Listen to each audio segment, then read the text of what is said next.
ಇನ್ನು ಡೆಲಿವರಿ ಸ್ಕ್ಯಾಮ್ಗೆ ಬೇಸ್ತು ಬಿದ್ದಿದ್ದಾರೆ ಒಬ್ಬ ಸಾಫ್ಟ್ವೇರ್ ಇಂಜಿನಿಯರ್. 1,85,000 ಮೌಲ್ಯದ ಮೊಬೈಲ್ ಬದಲು ಒಂದು ಕಲ್ಲು ಬಂದಿದೆ. ದುಬಾರಿ ಮೊಬೈಲ್ ಬದಲಿಗೆ ಪಾರ್ಸೆಲ್ ನಲ್ಲಿ ಬಂದಿರೋದು ಕಲ್ಲು. ಅಮೆಜಾನ್ ಆಪ್ ನಲ್ಲಿ ಮೊಬೈಲ್ ಅನ್ನ ಬುಕ್ ಮಾಡಿರ್ತಾರೆ ಪ್ರೇಮಾನಂದ್ ಅಂತ. ಸ್ಯಾಮ್ಸಂಗ್ Z Fold ಮೊಬೈಲ್ ಅನ್ನ ಬುಕ್ ಮಾಡಿರ್ತಾರೆ ಇವರು. ಆಪ್ ನಲ್ಲಿ ನಿಗದಿಯಾದ ಡೇಟ್ ನಂತೆ ಆರ್ಡರ್ ಕೂಡ ಡೆಲಿವರಿ ಆಗುತ್ತೆ.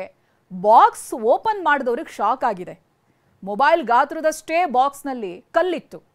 ಚೌಕಾಕಾರದ ಕಲ್ಲನ್ನ ಮೊಬೈಲ್ ಬಾಕ್ಸ್ ನಲ್ಲಿಟ್ಟು ವಂಚನೆ ಮಾಡಲಾಗಿದೆ. ಈ ರೀತಿ ಬಹಳಷ್ಟು ಬಾರಿ ಆಗಿದೆ ಆನ್ಲೈನ್ ನಲ್ಲಿ ಮೊಬೈಲ್ ಬುಕ್ ಮಾಡೋರು.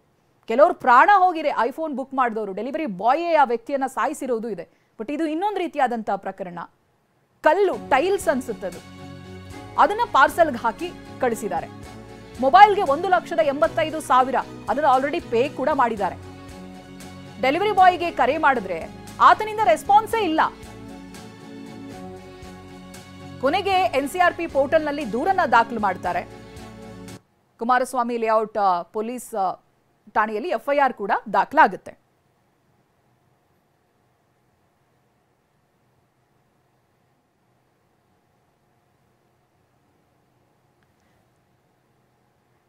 ಯಾರು ಪಾರ್ಸಲ್ ಅನ್ನ ರಿಸೀವ್ ಮಾಡಿದಾರಲ್ಲ ಪ್ರೇಮಾನಂದ್ ಅಂತ, ಅವ್ರು ಮಾತನಾಡಿದ್ದಾರೆ, ಬನ್ನಿ ನೋಡೋಣ. 15th October Samsung Galaxy Z Fold 7 ಮೊಬೈಲನ್ನು ಇಷ್ಟಪಟ್ಬಿಟ್ಟು ಅಮೆಝಾನಲ್ಲಿ ಆರ್ಡರ್ ಮಾಡಿದೆ ನಾನು. ಸೊ ರಾತ್ರಿನ ಆರ್ಡರ್ ಮಾಡಿದ್ದು. ಆ್ಯಂಡ್ ನನಗೆ ಡೆಲಿವರಿ ಡೇಟ್ ಬಂದು 20th ಅಕ್ಟೋಬರ್ ಅಂತ ಹೇಳಿಬಿಟ್ಟು ಅಲ್ಲಿ ಮೆಸೇಜ್ ಬಂದಿತ್ತು. ಬಟ್ 19th ನನಗೆ ಡೆಲಿವರಿ ಮಾಡಿದ್ದಾರೆ ಪ್ಯಾಕೇಜು.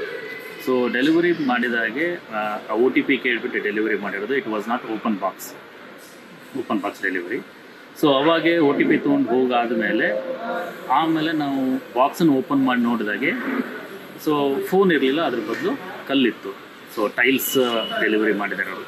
ಆಮೇಲೆ ಅದನ್ನು completely sealed pack. So Amazon cover ಆಗಲಿ ಅಥವಾ mobile box it was completely seal. ನಾನು ನೋಡಿದಾಗೆ ಕಲ್ಲು ಡೆಲಿವರಿ ಆಗಿತ್ತು. ಅದರದ್ದೇ ಆದಂಥದ್ದು ಒಂದು ವಿಡಿಯೋನು ನಾನು ಮಾಡಿದ್ದೀನಿ.